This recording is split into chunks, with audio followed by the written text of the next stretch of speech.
What's up, everybody? This is Trey Biddy with HawgSports.com, HAWGsports.com. Is Sam Pittman's job in jeopardy at Arkansas?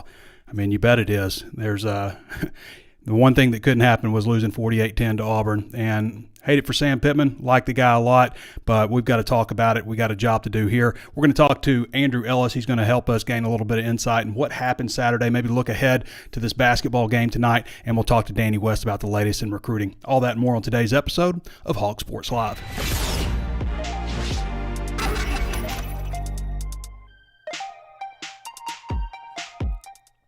Plenty of ways to watch and listen to the show. You can always tune in on YouTube, where we're streaming live today again for the second time in a row. Also available on Facebook and always available on Apple Podcasts as well. If you haven't taken a moment to subscribe to the YouTube channel, go ahead and do that. I don't believe they have the subscribe, the notifications bell with the subscribe button anymore. I think you just select all that you want to get all notifications now with your subscription. So go ahead and subscribe if you haven't done so already, and follow the Facebook page. Be one of, I think, 94,000 Razorback fans on our Facebook page.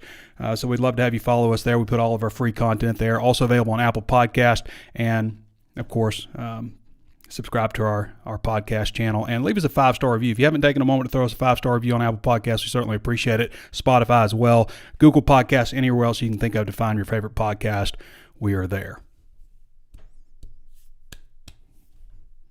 So it's a difficult situation for Sam Pittman. If anybody watched the walk and talk, I'm going to try not to rehash a bunch of the stuff that I discussed on that. Where's all the stuff I put? Where's my list? There we go. We talked to Sam Pittman today, with the way things that went this morning with Jimbo Fisher being fired after, what they win, 51-10 over Mississippi State, and then Dave Arnett being fired. Dave Arnett, is that right? Zach Arnett. Zach Arnett being fired. We barely got to know you, Zach Arnett. With him being fired right after that, two guys that were in the same game, and both of them got fired. The 51-10 guy got fired also. When that happened, I was kind of just thinking, well, this might be the day that everybody just says, it's time to do it. And the reason those coaches were let go at the time. Now, Arnett, I can remember a time when a guy is, kind of viewed as a stopgap coach like Matt Luke was at Ole Miss, got a few years. But I think when he was hired, I remember texting somebody, it was like 3 years, and they'll make a change. But I think, with him, his situation's a little different because it wasn't coming off of some controversy or, NCAA sanctions or anything like that. He wasn't seeing him through that. It was Mike Leach passed away at an odd time, and they wanted to keep the continuity going with the program. Well, they're 4-6. And so that didn't happen. The plan didn't work out. So I get why they decided to move on past Arnett. There's 2 weeks left in the season. I think the contact period for recruiting opens December 1st or 2nd. The transfer portal window opens December 5th. And these guys want to get a head start on it. I mean, especially if you're Texas A&M and they have all that talent, you don't want to see a mass exodus. So I understand why those programs made the change when they did. So I was kind of sitting around waiting, are we going to have a press conference with Sam Pittman? And we did. I kind of thought we would. I didn't think that Arkansas would just let him go at this time. But, what we talked about before the game on Saturday, we're talking once you're in it, you're going to feel different. You can't predict how you're going to feel about the coaching situation at Arkansas when you're in it. When you're looking at and kind of projecting what's going to happen, it's always different when you're in it. And the one thing he couldn't do is lose 48-10. We're kind of talking he needs to probably be Auburn or Missouri. But that didn't mean just getting walloped and look completely uninspired and, all the other stuff that happens. It didn't really matter. And he's right. The walk-on red shirt locker room, guys that aren't playing, the Polar Express thing is on TV and, that gets circulated out. It's a bad look. It's just a bad look. But it obviously didn't impact what was happening with the guys that were playing out there in the other locker room. They just got their tails whipped. And it was almost kind of like a flip of what happened with Florida. Arkansas went down there and scored against Florida. Then Jalen Braxton got that turnover, and it's 14-0, and then Arkansas is all pumped up. They've got the energy, and Florida is just kind of stunned. And Arkansas was able to keep that momentum rolling. Against Auburn, on Saturday, I mean, it was 21-0 in an instant. And one team looked like they wanted to be there and the other one didn't, frankly. As much as I've always felt that Sam Pittman was a great culture fit for Arkansas, they've just looked completely uninspired the last few home games. And it's unfortunate, to put that out in front of the fans. I mean, this FIU game's at 6:30. You going to the FIU game? I mean, there'll be people there. I get it, but 45,000? I was surprised a little bit to see 72-33, and I thought it was pretty close. Was talking with Andrew, who we'll have on the show here in a little bit. Was talking with him, and about what the attendance might be for that game, and I think he said 63 or something like that, and I said 70. He kind of scoffed at me. That was maybe one of the few things that I've been right on this season. I've never had a season where I have been just wrong so many times. So sorry, maybe my job should be in question, but I'm not making $6 million a year either. But it's just this season has been so bizarre to me because I've talked about the talent that they have out there, and I feel that in the defense, they kind of let go of the rope, and I get the momentum aspect of it, but they haven't done that all year. They haven't been the last two quarters against LSU were obviously rough, but they haven't done that all year where they just allowed 354 yards on the ground. And that was just a spanking in front of the home crowd that showed up, 72,033. They showed up for you, and that's the product they get. It's just – how's my volume today, by the way? I had a couple people say on the podcast, they're listening and the volume's down a little bit too much. I just don't want to redline everybody, The volume's down a little bit too much, and then the ad comes on, and it's just blowing their heads off. So I jumped it up a little bit. I just don't want it to clip, I don't want it to be all, blurry. So, I mean, it was kind of the same stuff at the press conference today. I was there. Not real worried. Doesn't seem real worried about it. Sam's pretty laid back about it. I hate that he's in this situation. From a personal standpoint. Professionally, I have a job to do. I felt like I've always done a good job of separating, the two things that, my personal love, admiration for the Razorbacks, and the job that I have to do and look at things objectively. I don't know of anybody that thinks that Pitman is going to continue on at Arkansas. There would have to be something amazing happen these next two, just shock. I just don't. I don't see the avenue in which that happens, especially with the product that we saw out there on Saturday. I mean, Missouri's got a squad. There's another thing I was wrong about. Eli Drinkwitz has that team going. He does. They believe, they're fighting. They just whipped the crap out of Tennessee. They played Georgia tough. I mean, that's how we're going to end the whole thing, with another loss to Missouri. They just look so uninspired. I wonder about the leadership with this team from the players, because you have to be a team that leads from within, and there's so much changeover, so much new. I wonder about all that stuff, So, by the way, Arkansas basketball game tonight at 7 o'clock. You can watch that on SEC Network Plus. Arkansas is 2-0. The Old Dominion Monarchs are 1-1 out of the Sun Belt Conference. So, going to be something to take your mind off it a little bit. Arkansas has got a good basketball team. If you're confused on how to watch the game, you can search Arkansas Purdue how to watch on YouTube, and I've got a detailed instructions on how to do that. It's the same method. It's the same method there as it is for this game. And then the next game I think is Friday.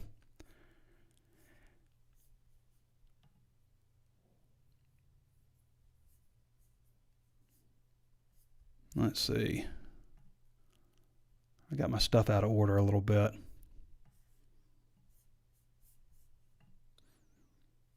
.48-10.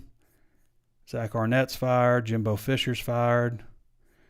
Texas A&M 6-4, by the way.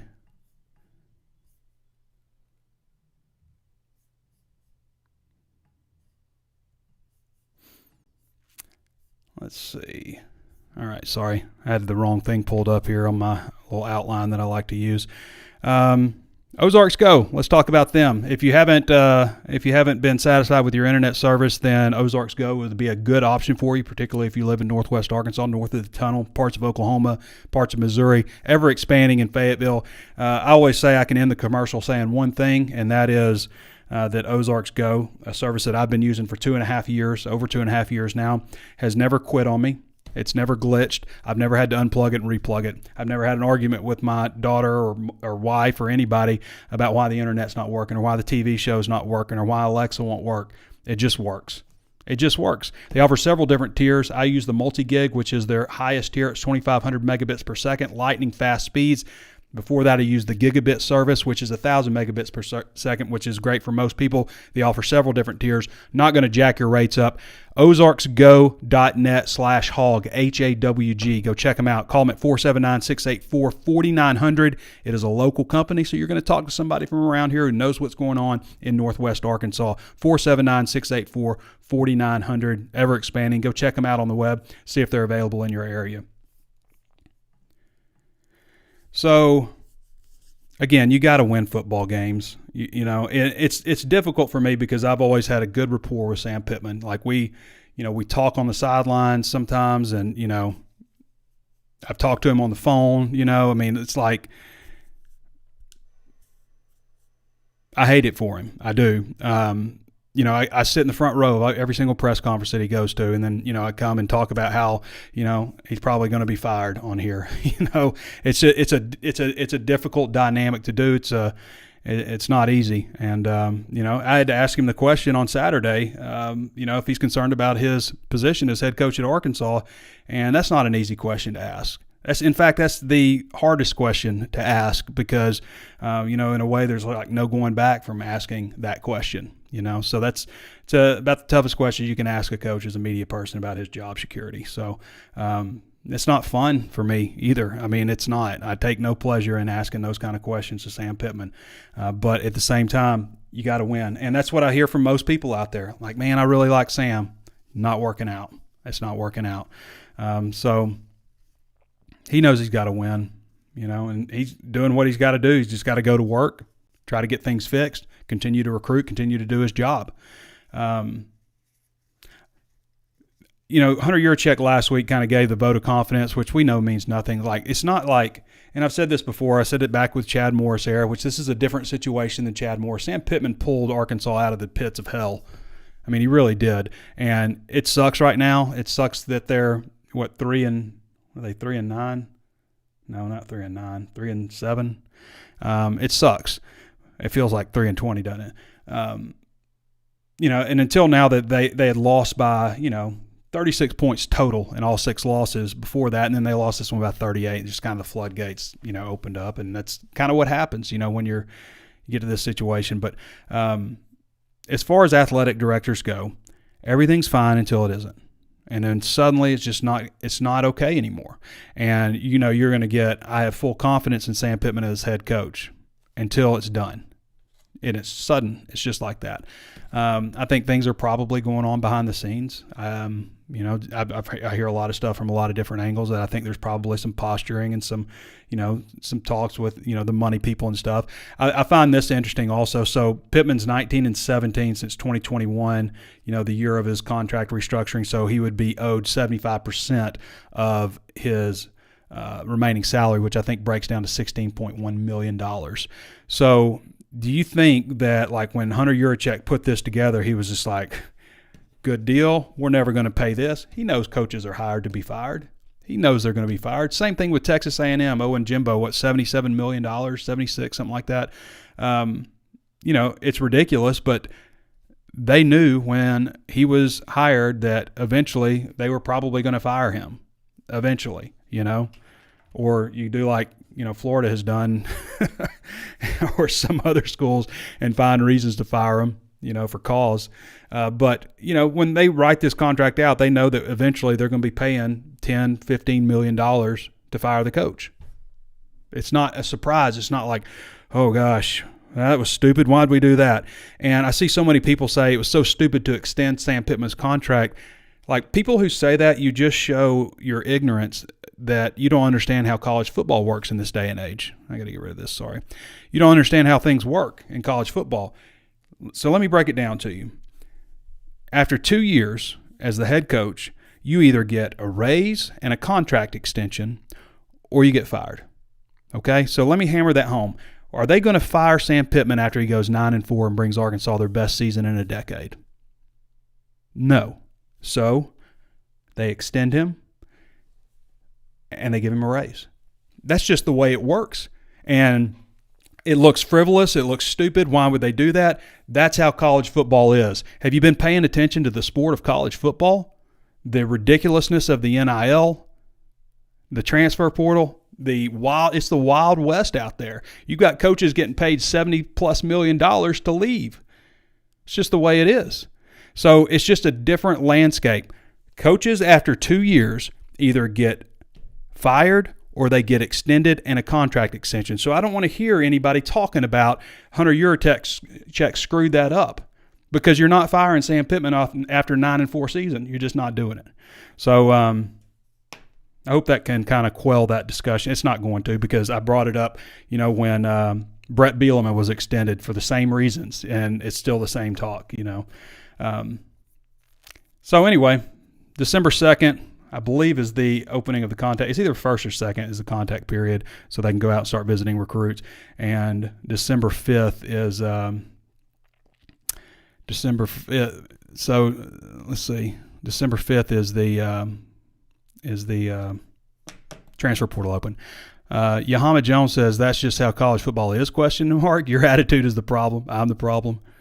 Yahama Japan, you're the problem. You don't understand how it works. Like, I'm not going out there and changing college football overnight. My attitude is the problem. That's the problem. My attitude is the problem with college football. Like, I've been up here talking about for years they've got to change the transfer portal. For years they got to do something about coaches' contracts. This is the way college football is. You can like it or not, Yamaha, whatever your name is.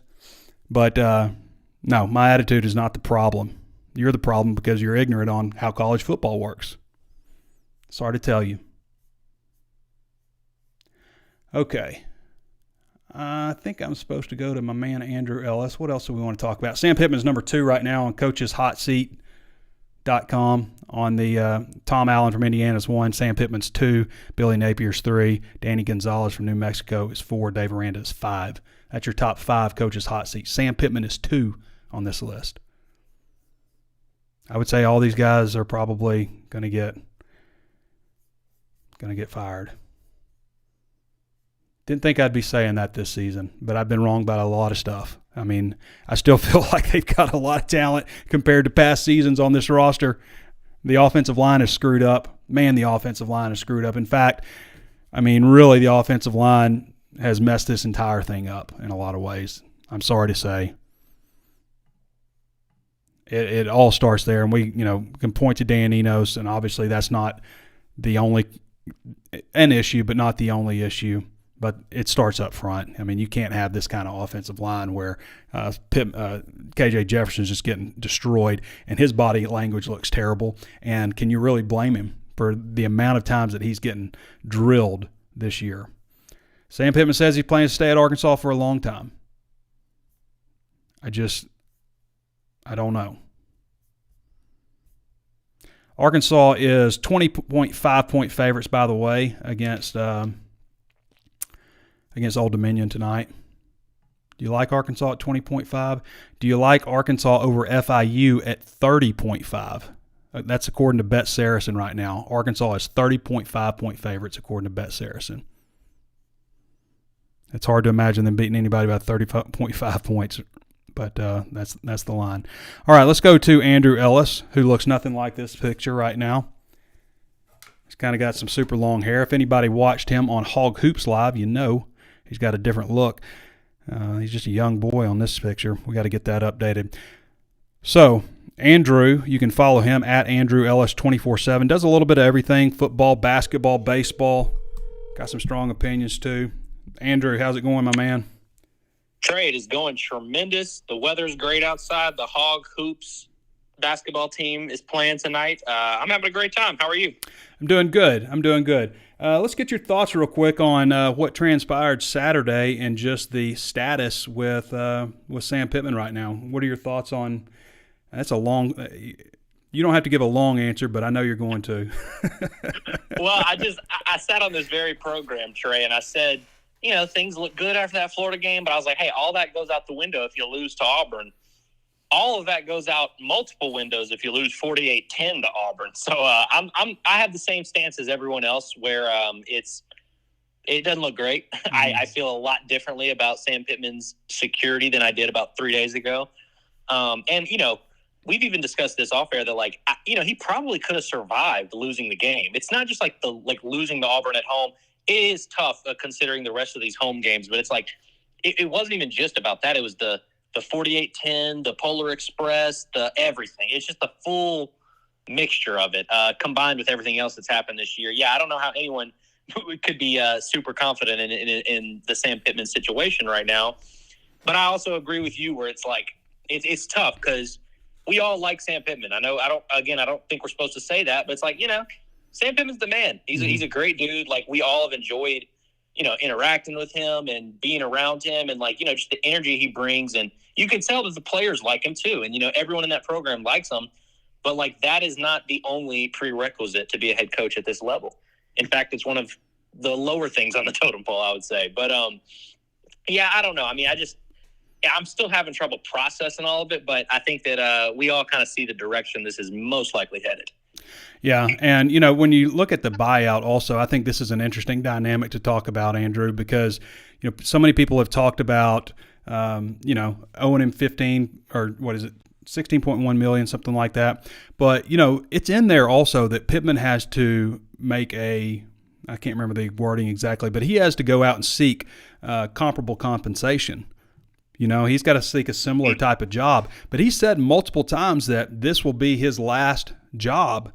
And so I got to believe that there will be, if it happens, some type of settlement with that buyout. I've got to believe that would have to be in the works. Like with the lawsuit with Bielema, I don't know if you remember this, but he just went and took a Patriots job for $125,000 for 2 years, and Arkansas just shelling out money, and they just quit paying him basically, and then there's lawsuits and all that, and they ended up selling. I think they trimmed off $3.5 million off of that in that settlement deal. So I would assume if Pitman does. This is his last job, as he has said many times. I would think there would have to be some kind of settlement because he's not obviously going to be out and making a good faith effort to seek comparable employment. Yeah, it's so crazy. We've kind of heard people reference this before, especially it's kind of a theory people have had of maybe they'll just they'll mutually part ways, or he'll kind of fake retire at the end of the year. And I always kind of scoffed at that notion earlier in the year. I just didn't really think that was a thing that would happen. And I want to also make it clear, I don't think anyone should hold it against Sam Pittman if that doesn't happen, the dude signed a contract, if he's getting let go, I don't have any problem with him or his agent or whoever. I know people hate Jimmy Sexton, but it's I don't have an issue if they don't give Arkansas that, benefit of the doubt and do some type of settlement. But I agree that it's becoming less and less crazy as the minutes go by. I think it's a strong possibility, but who knows? I'm not going to sit here and pretend like I have a clue what's really going to happen, which I know a lot of people like to do nowadays, is pretend they have a clue. And so I'm just kind of going to let this thing play out. And, man, I can't imagine what it's going to be like these next two games. And so I don't know. I think that it feels like one of those things where the situation changes pretty much every hour. I mean, It seems like every time he does a press conference or someone says something, the situation feels different. I would just recommend for folks to buckle up because it's about to be a ridiculous journey we're about to go on, whether he gets fired, whether he stays another year, whether there's a, mutual parting of ways, whatever it is. There's going to be a lot of stuff out there these next couple of weeks, and I would caution folks to not believe everything they read. Maybe some of it. Don't believe everything you read on the internet, okay, guys? Andrew Ellis joining us again. You can follow him at Andrew Ellis 24/7 on Twitter. Does a little bit of everything for HawgSports, which, by the way, is $1 right now for your first month, HAWGsports.com. Andrew, go ahead and give us an in-depth breakdown, a really good in-depth look at this matchup with FIU. I knew you were going there. I You mean, had to find someone else for that, man. Yeah, I exactly. got no clue. I will say this. This is what I will say about FIU. And I remember texting this in the HawgSports group message, which I reference a lot on this show, weirdly enough. We have so many gems in that group message. But I watched FIU play one game this year, and it was week 0 when they lost to Louisiana Tech. And I think they had like 7 passing yards or something like something absurd like that. And I remember thinking then, I was like, yeah, I don't have to worry about that game when it happens. And little did I know what was going to be happening whenever this game came around. But here we are. Yeah, Arkansas hasn't played well against anybody this year except for, I guess, Florida. I mean, that would be it, right? I mean, so I don't know why we'd expect much different. What about this basketball game? I know you can give us a little bit of insight on that. What are you expecting out of this team after a little bit of, kind of sloppy play? It wasn't the cleanest game ever, although Gardner-Webb's not a bad squad. They could possibly be a tournament team maybe. Yeah, Gardner-Webb looked good yesterday against Baylor. I mean, they had that was a real game up until kind of halfway through the second half, and then they kind of pulled away. But yeah, I think Old Dominion is a step down from Gardner-Webb. Not a huge step down. I don't think they're as bad as Alcorn State. I think they're right smack dab in the middle of Arkansas's first 2 opponents, and that's kind of the level I'm expecting. The thing I'm most looking forward to tonight is Eric Musselman said the other day that it's probably a mistake of his that he hasn't been playing Trevin Brazile at the 5, which might as well have just come right out and said he got that idea from me on Hog Hoops Live. I've been saying for weeks, like, hey, the best version of this team has Trevin Brazile at the 5. Why are we wasting all this time figuring out which one of these mediocre big men can string together 40 minutes? It's like I think that's kind of where this is going to end up being, especially once this team starts playing teams and they start wanting to, looking for ways to score against tougher defenses. I think having Trevin Brazile and his spacing is going to be huge. And so this matchup, I thought the same thing about Gardner-Webb and Alcorn, though.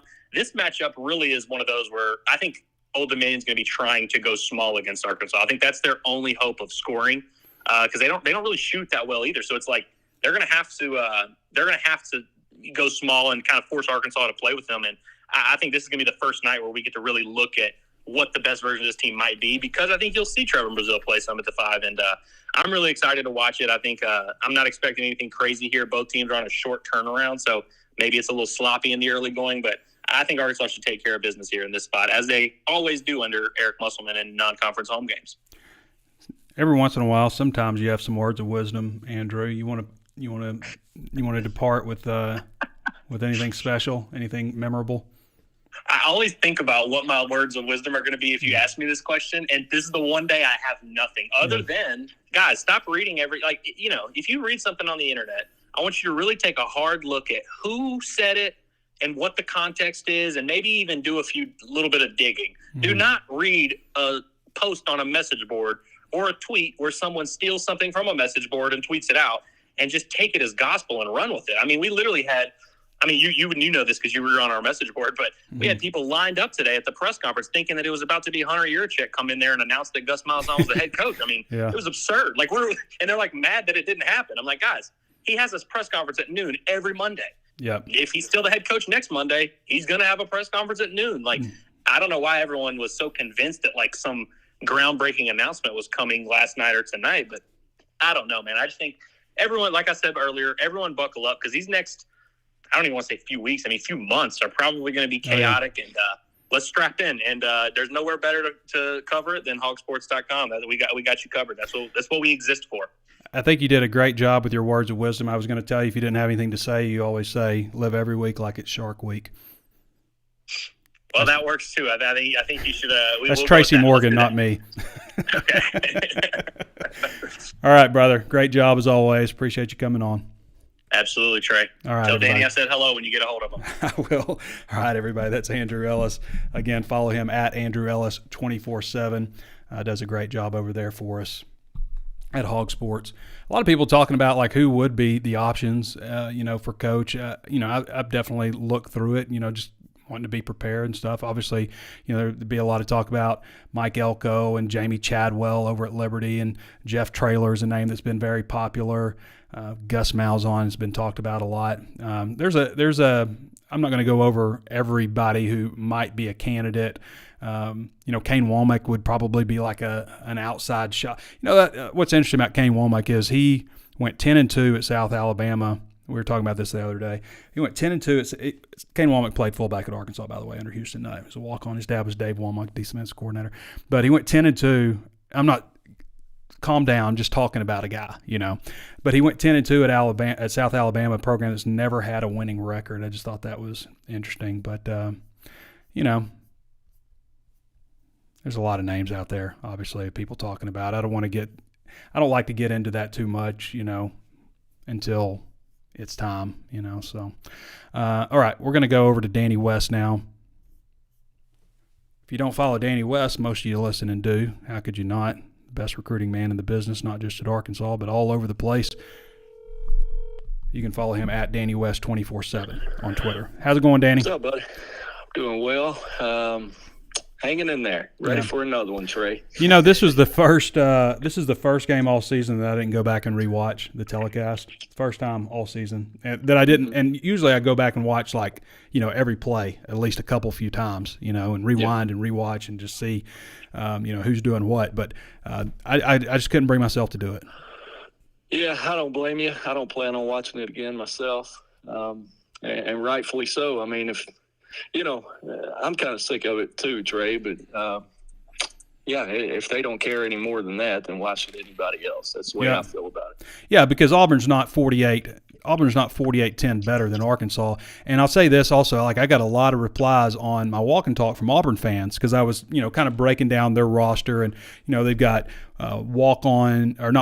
transfers from Western Kentucky, I think, Tulsa, all over FIU, all up front, tight end and offensive line. They got a JUCO transfer on the offensive line. They got a true freshman center because their transfer from, I think, East Carolina was out, and Peyton Thorne was a 3-star recruit.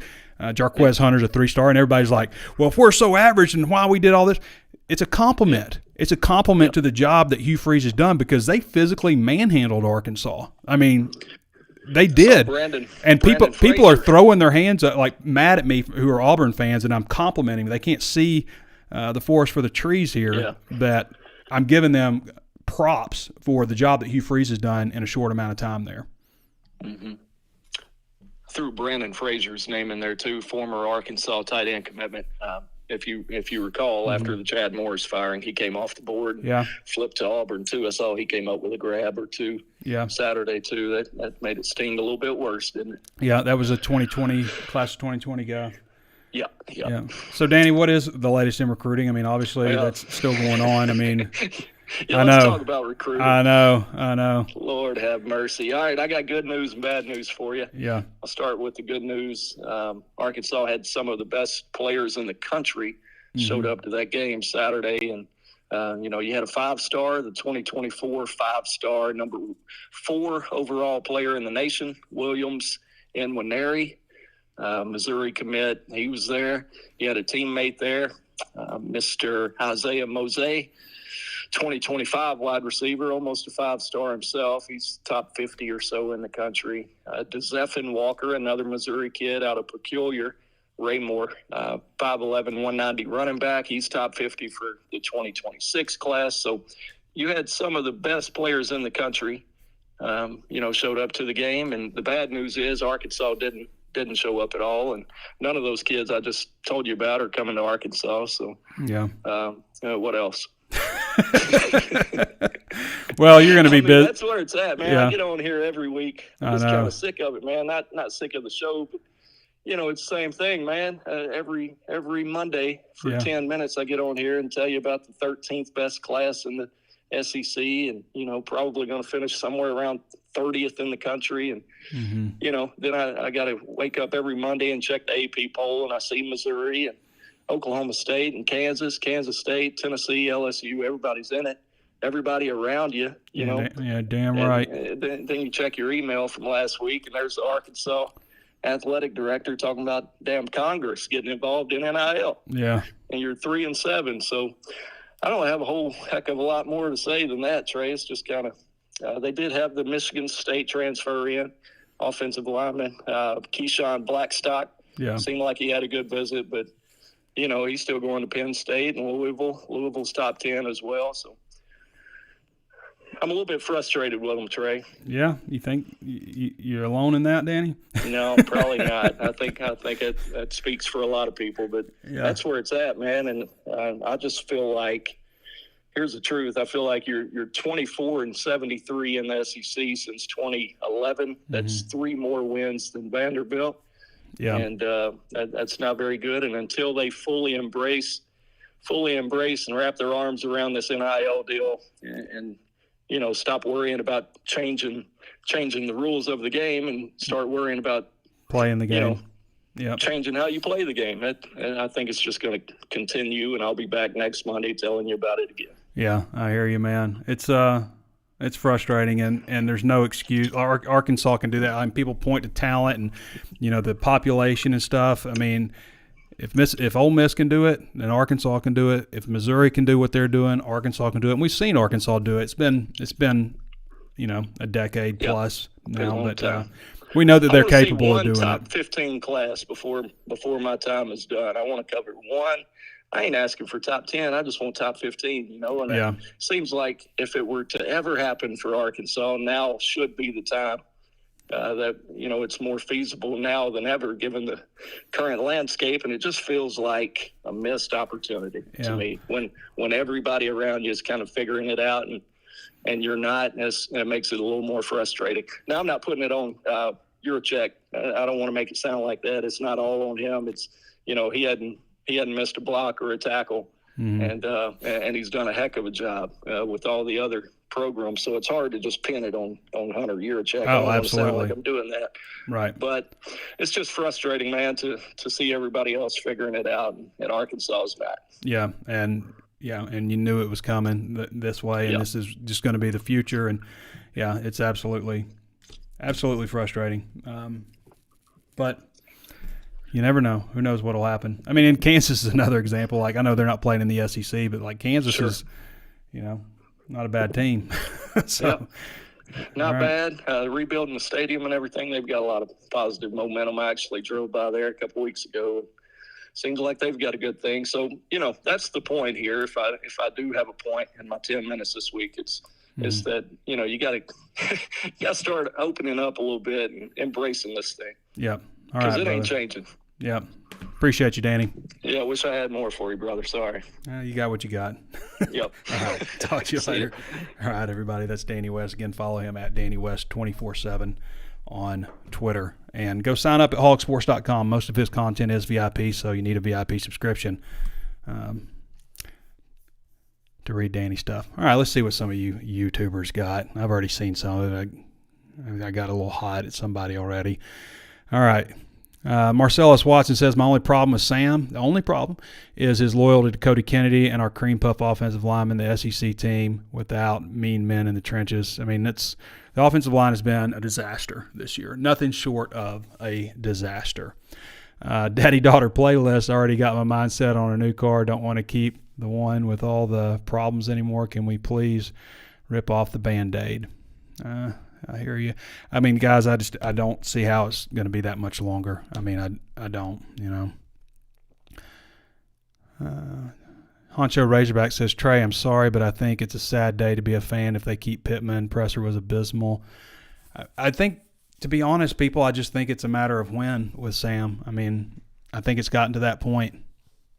That's my honest opinion. I don't know, like, if the plan would be to let him go, I don't know why you would keep him at this point. I mean, again, look at the sample from the other schools in the SEC.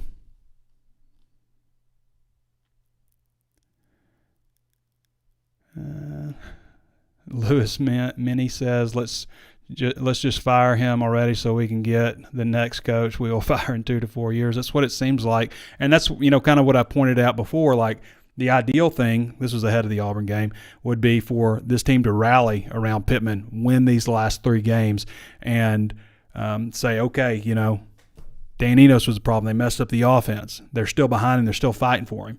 That would have been the ideal thing to happen, and you carry a little bit of momentum and, upswing into the offseason. But now, 48-10 at home, just another awful showing at home when the fans came out. They came out, and they were gone. At halftime, half of them were gone. And at the end, maybe 15, 20 left. You guys must be serious diehards. people who've never been to a Razorback game or something. I was surprised there was that many in there. Jeremy Bowen says KJ Energy's not looking right, especially throwing. I mean, I got to imagine he's hurting. Like, he takes shots in the back. He gets destroyed, lit up over and over again. He never knows when it's coming because it's usually from the left tackle, from the backside, and just getting slammed in the back over and over again.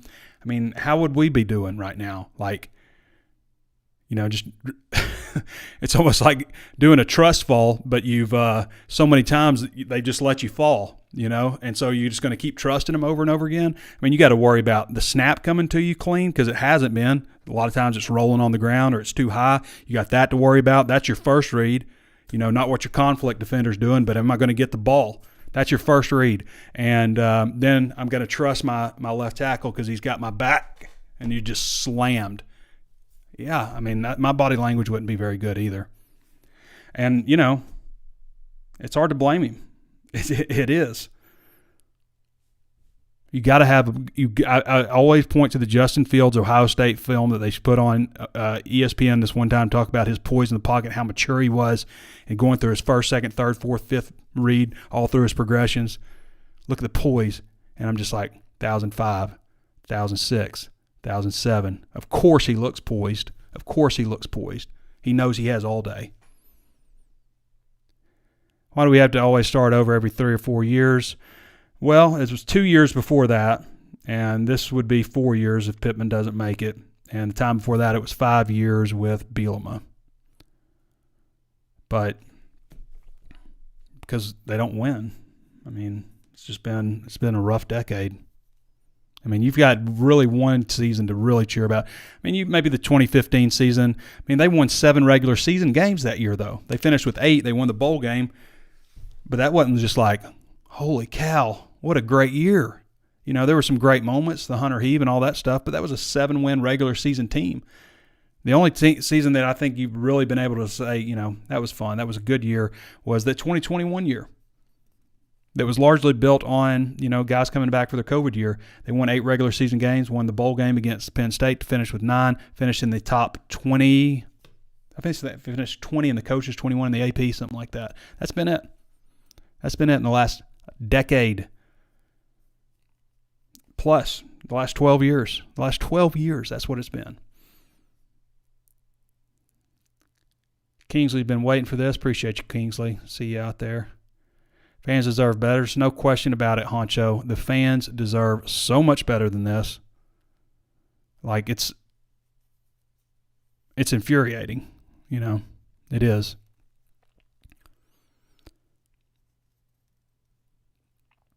Justin Kipper says, this is one of the worst parts of being a long-term fan. We know what needs to happen as far as the coaching situation. I just don't understand how you can take this energy into the off season. That's the problem. My eyes are watering up because I got something going on, some kind of tickle. It's not because I'm emotional. But that's where I find it to be very difficult when I envision what does the future look like if Sam Pittman makes it through this. It's the off season.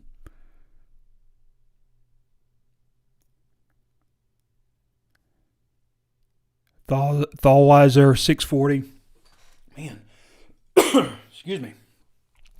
Thalweiser 640 says, I promise that something's happening to me right now. I'm having some kind of allergic reaction. I promise this was Sam Pittman's retirement run. Imagine getting your dream highest paying job late in your career and being an assistant your whole life. I don't know about that. I think he wants to be the head coach of Arkansas. It just didn't work out. Start over every 3 or 4 years because for some reason people think we are a powerhouse in football. Lewis, it's not about being a powerhouse. I don't think anybody's asking for being a powerhouse. What we were talking about going into this year was, I think they could win 8 this year. That's not powerhouse. That's not asking for powerhouse. It's asking to be maybe ranked inside the top 25, 20 to 25 or something like that. Having a little momentum, having something to cheer about. When taking care of business at home, that's not asking for a powerhouse. Nobody in this state's asking for a powerhouse right now. Like, it'd be great if you can get there. But people are just asking to have a winning program and make it to a decent bowl game. Nobody's saying people just don't want 3 and 7, getting the crap kicked out of you.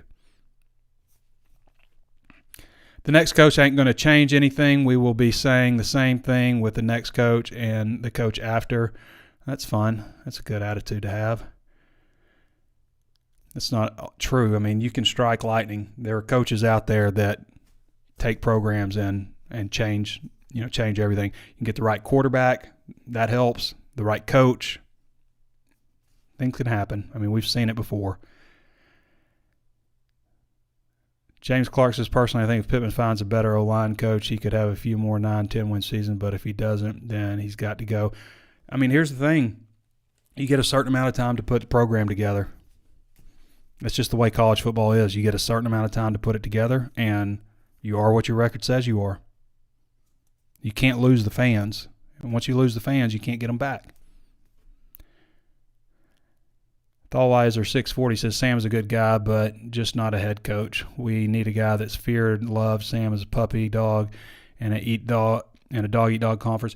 A criticism I would have of Sam Pittman was, in a way, how he handles some of the stuff. And I get the world is different now in college football. Like, you have to kind of baby your players in a lot of ways if you want to keep them. I mean, it sucks to say that, but like anybody can enter the transfer portal, leave, disgruntled, whatever, and they can leave you.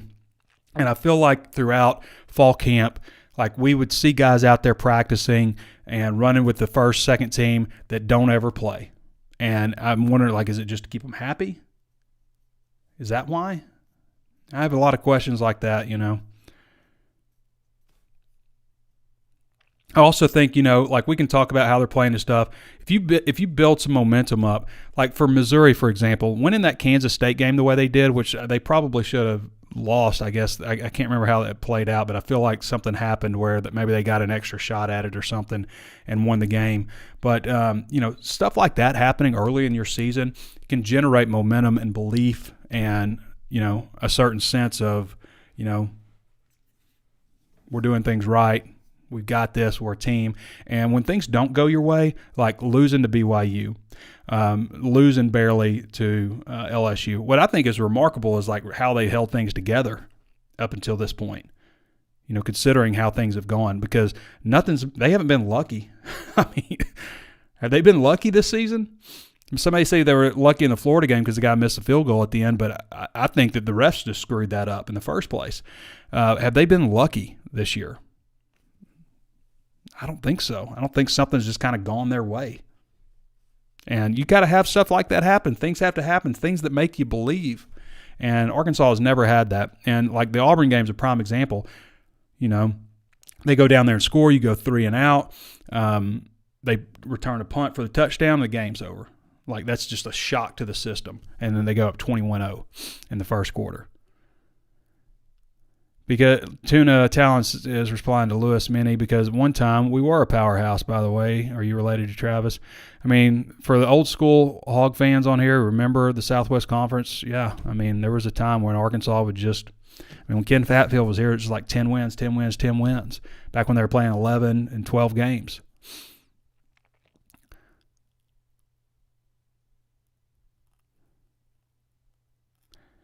I'm so tired of rebuilding every few years, says Joseph James. I know, because, I mean, almost guarantee that next year is just going to be like, growing pains and, just a new system, all that kind of stuff. Marcus Metcalf says, I think Sam should be fired and hire Rhett Lashley. I think he would probably be a guy, on the list. Jared likes my volume. Appreciate it, Jared. Big Money 820 says, volume's great. Thanks. We had a difficult time getting Sam, who wants to come now. When Sam took over, it was a different time. Like the Chad Morris thing was a disaster. You got Jimmy Sexton pull all the strings. Sexton's, Morris's agent. Arkansas fires him mid-season. People mistook the Arkansas job for a place where coaches go to die. I know that. I've heard a lot of that stuff behind the scenes when it happened, and they had a hard time finding the right coach. There just wasn't a lot of guys out there. Sorry, I'm having some kind of allergy deal, but there's just not a lot of guys out there who wanted the job. I mean, it came down to like Barry Lunny and Sam Pittman, and taking a flyer on Deion Sanders, who at the time hadn't been a head coach of anybody.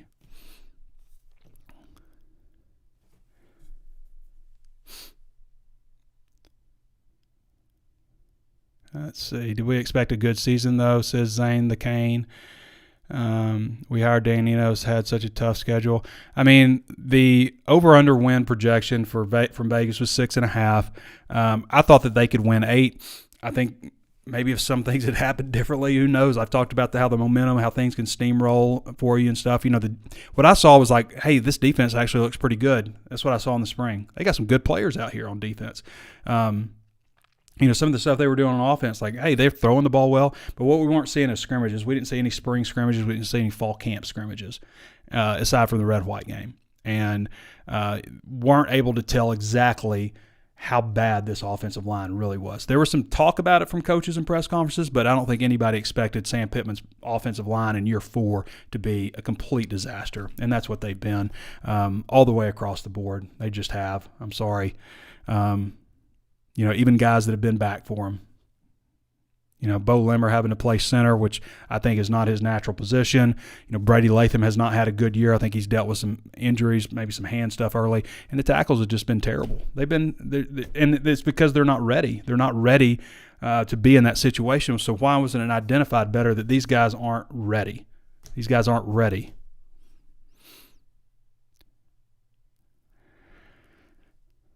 Red J 97 says, I don't care what anybody says. I'd be happy with Pitman around until 2025. I think consistency that our program needs for a while after 2025, it's progress and growth. To your point, I'll bring up a guy. Let's see. Where is he? Willie Fritz at Tulane. So Willie Fritz last year went 12-2. This year they're similar. They're like 8-1 or something. 9-1, I can't remember. The year before they went 12-2, he was 2-10 in year 6. 2-10. If he'd have done that at Arkansas, he never would have made it to year 7 where they went 12-2. It looks like this in the years prior: 6-6, 7-6, 7-6, 5-7, 4-8. Before going, 2-10. So, 4-8, 5-7, 7-6, 7-6, 6-6, 2-10, 12-2, and then I think 8-1, right, this year. Is that right? So, I mean, it's not the worst point in the world, but in this day and age in college football, it's just different. Uni has already showed my money, so might as well show up. Miz looks good. We've already had constant losing. Sam is cool, but the high and mighty attitude isn't something he deserves to have yet. He's acting like he expects to be here a long time. I mean, I guess how is he supposed to act, I mean, it's a tough situation. How's he supposed to act? Minton says you do the right thing by asking the hard questions, and I believe Coach Pittman respects that. You have a job to do. I think he does too. I hope he does, H. Shavert says, if I hear I don't know in any other pressers, I have a stroke. I hear Saban say I don't know. They quit Saturday, says Bobby Swain. I agree. They quit. They quit on him. In the game that your coach had to have, it's kind of like the Western Kentucky game. Chad Morris had to have that game, and they just said, "Olay, whatever." You think Mark Stoops heads over to A&M? I could see Stoops maybe making a move now. I mean, he's had such good success at Kentucky, performing above what they have been, and you can only be somewhere so much time, and people start to expect what you've been giving them, instead of being appreciative. So I could see possibly Stoops looking maybe at what else might be out there. Bobby Swain says, so Trey, you don't think he's retained? He thinks he's going to be here for a while. He's been told something. No, I don't think that. I don't think he's going to be retained. That would be my guess. I mean, I don't know anybody who thinks. If you think he's going to be retained, let me know in the comments. But I just don't think he's going to be retained. I looked at comparable situations I looked at every single firing that's been at every SEC school, each of the last couple. The only thing I can find that was comparable was Will Muschamp. I think they went 4-8, and he was retained. And I think he'd had maybe a 9-win season the year before that. But then the next season, like, he was fired like 5 games into the season, you know. And there's not any examples of guys that, you know, had a bad year anywhere that were retained, and like 5th year they just, you know, took it up a notch. So based on what I know of college football, the sport, the landscape of the sport, Razorback fans, what I hear out there, I don't see it. Jay Call says Kiffin to A&M. H. Sharvat says, I think he says he's not worried because he's going to retire whatever happens. I mean, what can he say right now? Jay Call says he would leave dust trail out of Ole Miss. A&M has more money, better facilities, and you can recruit better there. Yeah, I mean, Ole Miss has done it without a lot of great assets. They've done it with him. Although they just got whipped by Georgia, but a lot of people do. Matt Johnson says, do you have to buy tickets for Polar Express showing halftime at DW? You know, Polar Express came – how long did that movie come out? Like 15 years ago? And Pitman says he hadn't even seen it. Arkansas made this guy a millionaire. You think he cares about – he was already a millionaire. You think he cares about getting fired? That's why his attitude is so lackadaisical. I don't agree with that, you know, because I know how he feels about the people who work for him, and there's about 65 people in football who work under him who most of them are going to be displaced after this. You know, a large number of them. And I know he cares about that. I know he cares about his assistant coaches who aren't all millionaires. And a lot of the people who work at, you know, under him don't have buyouts and stuff like that in their contract. And I know that he wants to be the coach, you know, like, you know, Nick Saban, for example. I don't mean to compare the two, but, you know, Nick Saban is not like, I'll just take my money. I'm good. He wants to coach. That's what he does. It's who he is. That's what these guys know. I saw something about Gilbert Arenas one time because he retired at like 32, and he's just like, when the season comes around, he's just like getting amped up. And he's like, what do I do? I feel, and he like feels weird, and, you know, doesn't sit well with him. Let's see. Josh Huffman says, what makes you think Kellen Moore is more prepared to be a head coach in the SEC? He's asking somebody else. I don't know what the context of that is. Yep, Jake says he was a millionaire before he got here. Boss Hog says, according to Mike Irwin, Sam was 100% on the hook until Gus Malzahn declined the job. Okay. Starting over again, we'll put I can't go through this Gus Malzahn crap again, okay? If Sam Pittman's fired, we're going to sit there and do the Gus Malzahn thing again for the third time. He wants it. There's boosters behind him who says, you know, he'll take it and all this stuff. A guy gets a raise and doesn't come here. He's turned Arkansas down twice before. He turned him down to stay at Auburn 2 different times when Arkansas legitimately pursued him. He turned him down to stay at Auburn, got a big pay raise. And we're going to do it a third time now because he's at UCF and he'd come now, maybe. Well, probably not based on what has been said out there. But we're going to do this Gus Malzahn thing again. Half the fans don't like Gus Malzahn. They'd get over it if he came here and won, but as far as like out of the gate, you know, it's a very divided. I don't know if you guys were around back in 2006, but it was a you-know-what show. The whole fan base was split. The whole state was split in half. I don't want that again.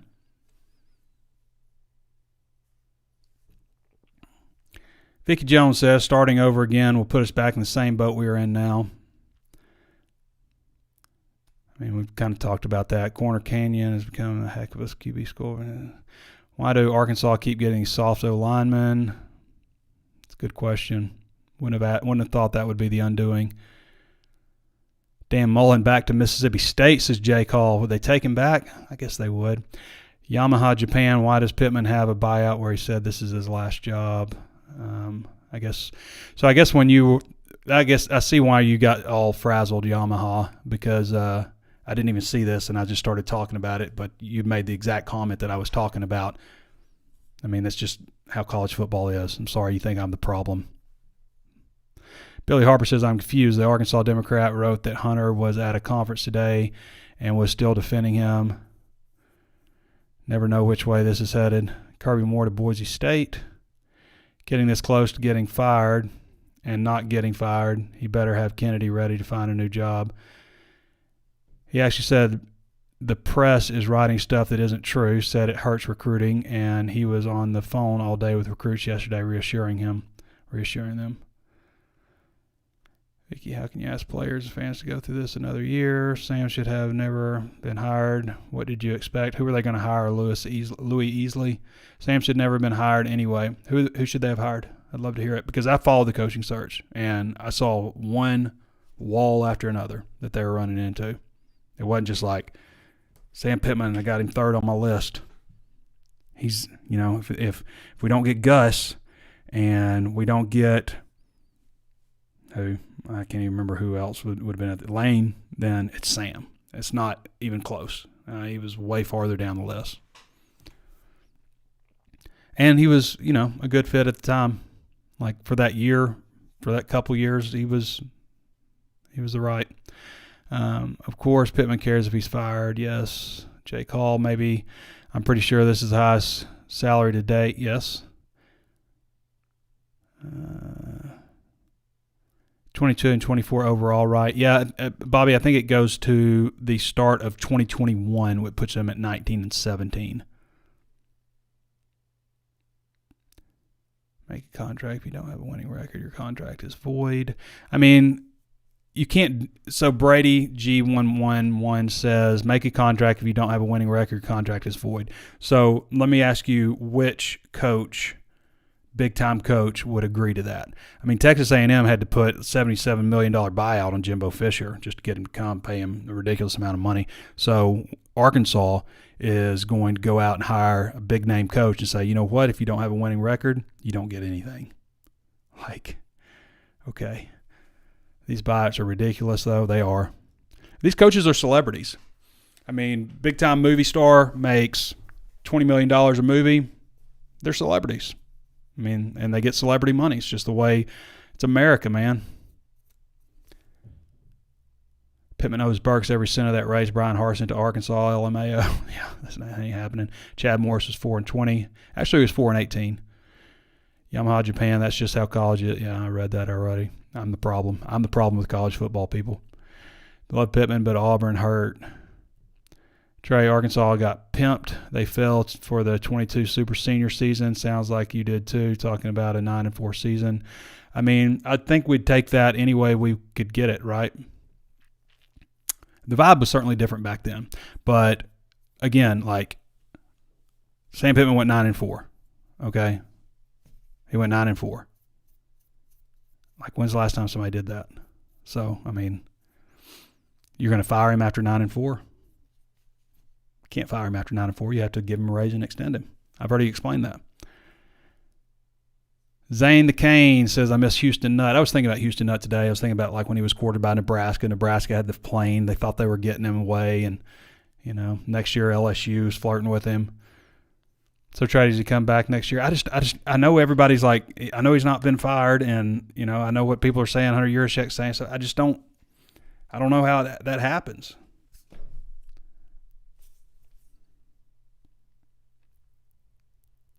Don't get why people hate Yurachek. Almost all our sports are flourishing outside of football. I don't hate Yurachek. I don't know a lot of people who do hate. I think Yurachek's done a great job. I mean, this deal was like, it's been unfortunate, but Yurachek's done a pretty damn good job. Sean, y'all crying. Pitman wasn't fired Sunday. Need to hold your water and calm down. Ain't none of you going to be paying the buyout. It's true. A lot of people like to talk about the money, and and I'm sure some people do, but most people don't contribute anything. I've never seen this team give up on Sam until last Saturday. Yeah. Which offensive coordinators would be great? I don't know. I'm not looking at offensive coordinators today. Did they release the players that were watching? No, they didn't. I mean, they're all like redshirt freshmen and walk-ons. We had a point where we keep Pitman. They weren't guys that were playing. They were in a different locker room because they didn't have a room. We had a point where we're keeping Pitman, but we make him hire coordinators. The coaching experience, I don't know. Bring back Bobby. Come on. Jonathan Harding says that 9-4 season was all Morris's players. Mostly Pitman couldn't get his guys coached properly. So pretty much NIL. What else we got? We decided to go Sam as the amount we owe. Dan Mullen would be fun. Greenyard Southern Girl says, you all ready to have Coach Pitman gone? He needs a chance to build. I mean, he's had 4 years. My God, think about what we have had in the past. Do you think every coach is jumping to come to Arkansas? I don't agree with that take. Arkansas fans make fun of Missouri every week, yet they will be in the top 10 in Fayetteville come next Friday. Yeah, but they're still Missouri, still got to live in Columbia. If you, Pitman, storied offensive line coach. No, Trey, most of us fans just watch football games, and the football games suck. If Sam goes, how many players do you think we'll be able to retain? I mean, that's going to be a big thing to follow, transfer portal, if it happens. Yep, Chris G says Pitman had 4 years to build. It's time to give up the damn remember where we were phase. I agree. I mean, I've always said like that you should not be comparing where Arkansas is and what Arkansas is capable of and base it on the Chad Morris era. You shouldn't. Now, you can be thankful that Sam Pittman put together a 9-4 season and pulled Arkansas out of that at the same time. But this is about what you've done for me lately. I mean, and, last year was barely a bowl game, and this year is not even close to a bowl game. Obvious Sam isn't gone yet, but would you not come to Arkansas unless you're Sam? I really just saw someone saying Pittman needs another year to build at Arkansas. It's year 4, and they're his players. Yeah. Careful what you wish for. I agree. Just because you have a coaching change doesn't mean the next guy's going to come in and be, great. I mean, history says we'll be right back here.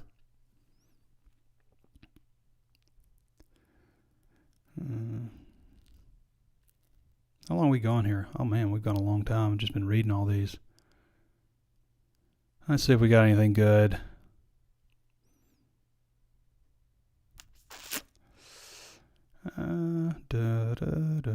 Trey, what's your thoughts on Lance Leipold? I mean, he's done a good job at Kansas. If he were to come to Arkansas, be my number one choice. He's a little older, 62. Is he going to come rebuild another program? I don't know. He's done a good job, though, obviously.